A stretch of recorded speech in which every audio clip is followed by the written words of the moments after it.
Oh, well, here we are. Today we are going to talk about some sets from July of 2000 for channel member Bob Weaver. Bob Weaver was like, hey, how about July 3rd, 2000, or any show that week, really, where there's video on YouTube.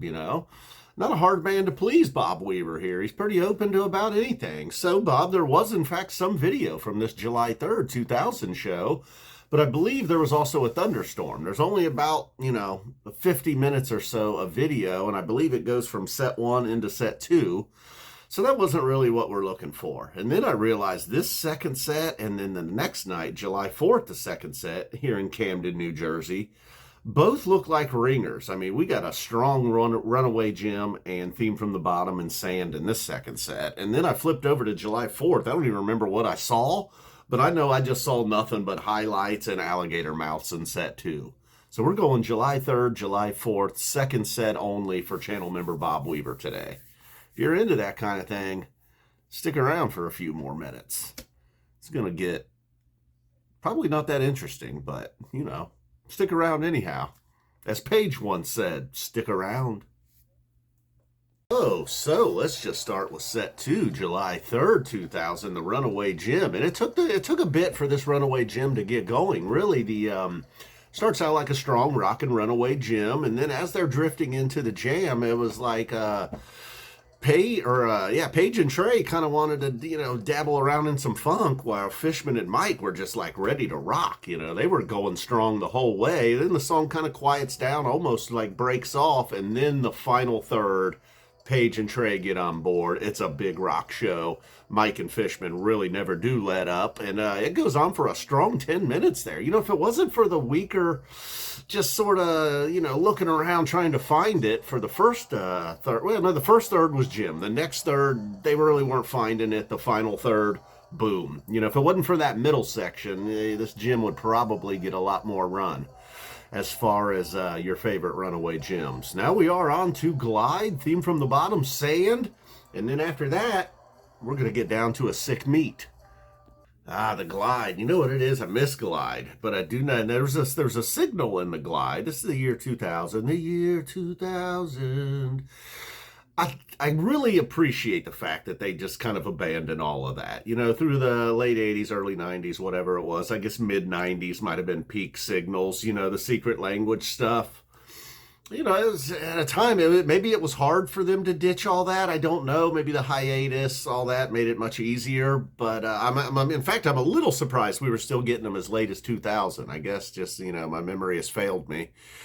And they were rare and occasional. But as all I'm trying to say is I really respect the fact that they took something that was like such a big part of their early days, and then they just abandoned that. They were like, enough. We've moved on. We've grown up. We're something different now. I'm sure it wasn't an easy decision. Some bands, they get locked into something that's popular and a fan favorite early on in their career. They can just never let go of that. Sometimes stand-up comedians, they tell the same jokes for 20 years because people want to hear it. So good on Phish for moving on, having the courage and the talent to not worry about things like the secret language in the year 2025. All right, that took up way too much time. Woohoo, all right, this sand, it's almost like a toy-like sound in this sand. Boom, bop, bop, boom, bop, bop, bop. Now, the theme from the bottom that followed the Glide, very good theme from the bottom. And it has such a subtle build to it too. You almost don't even realize, and then bam, the crescendo is smacking you in the face. And like the Gym, we get a proper ending, the theme from the bottom, into the sand. Now, Mike and Paige have been wanting to funk this thing up. If earlier Mike was wanting to rock, now he's getting in on the funk. And here late in the jam, it is, I don't know what that sound is. It almost has like a toy-like sound. Sometimes it's Paige, sometimes it's Trey. Very funky, obviously. A lot of this, bum bum bum ba bum ba bum bum bum bum bum ba boom ba bum bum. All right, so maybe the meat wasn't all that sick. It was just an okay meat, followed by a pretty burning chalk dust torture to end the set. Oh no, it did not end the set because the year 2000's favorite, Bittersweet Motel, ends the set, and then you get a waste encore. So kind of ending with a bit of a thud, couple duds, but between the Gym, the sand, the theme from the bottom, all that other nonsense, it was a pretty good set. Bittersweet Motel and Waste back to back, huh? Well, it was the 3rd of July. Now we will move over to the 4th of July, but we're going to skip the first set. We're going to go right to set 2.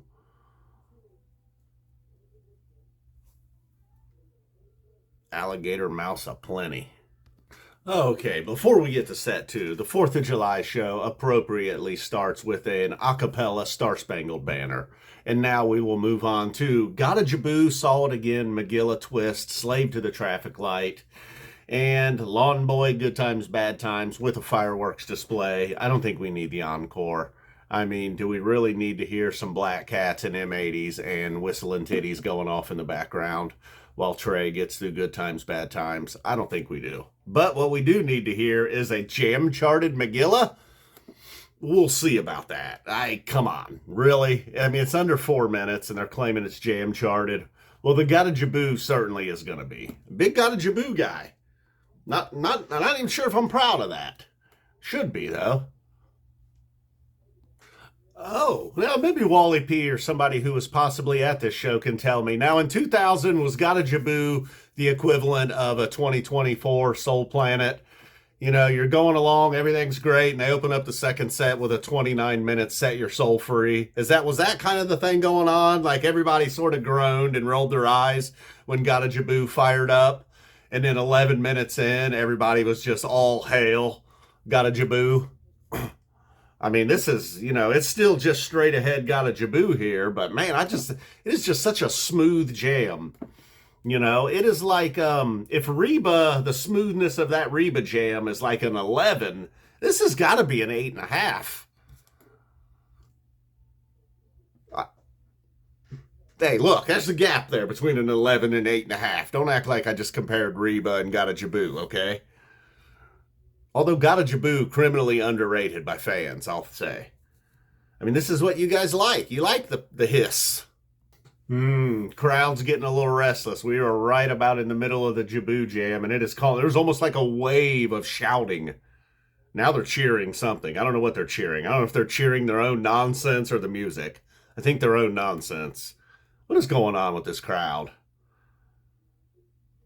All right. Okay, possibly a glow war. I don't know. Maybe a bunch of glow sticks flying around.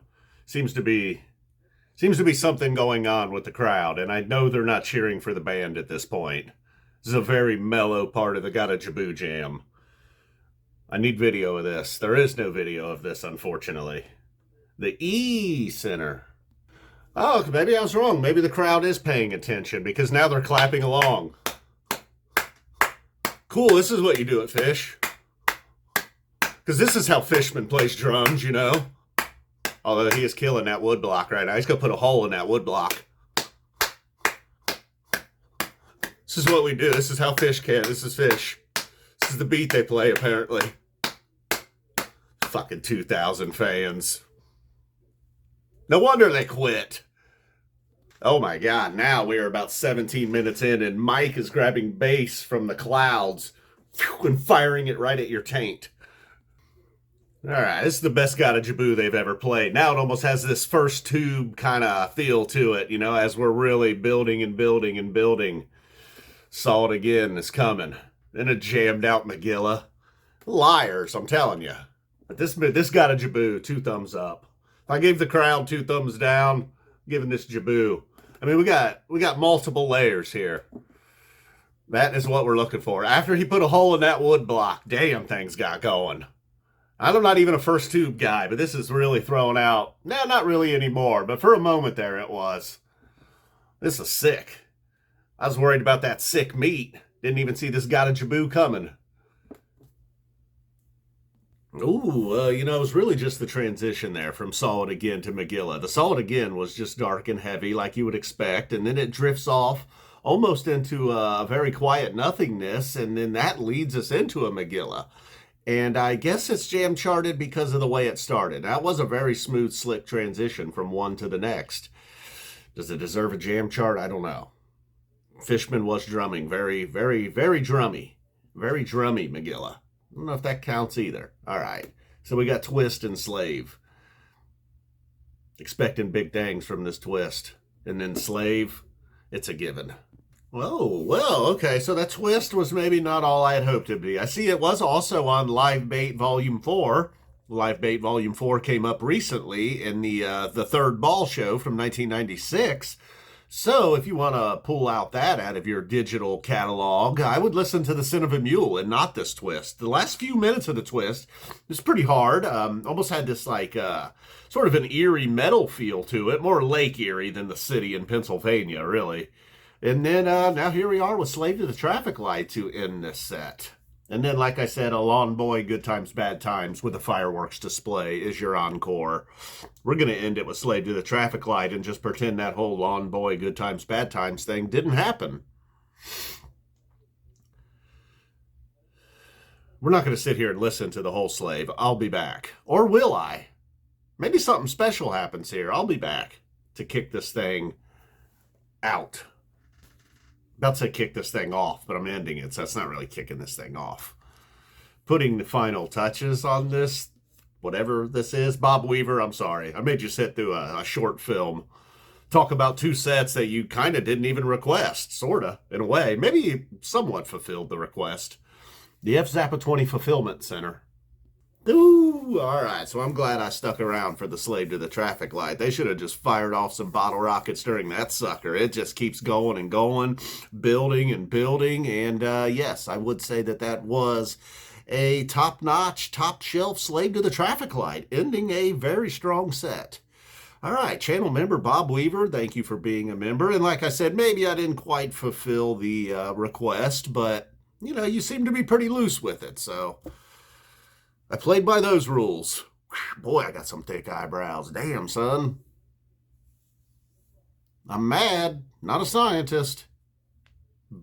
2 thumbs up. Boom. That's how we end this thing. All right. Now I'm going to try to put this monstrosity together and see what we end up with.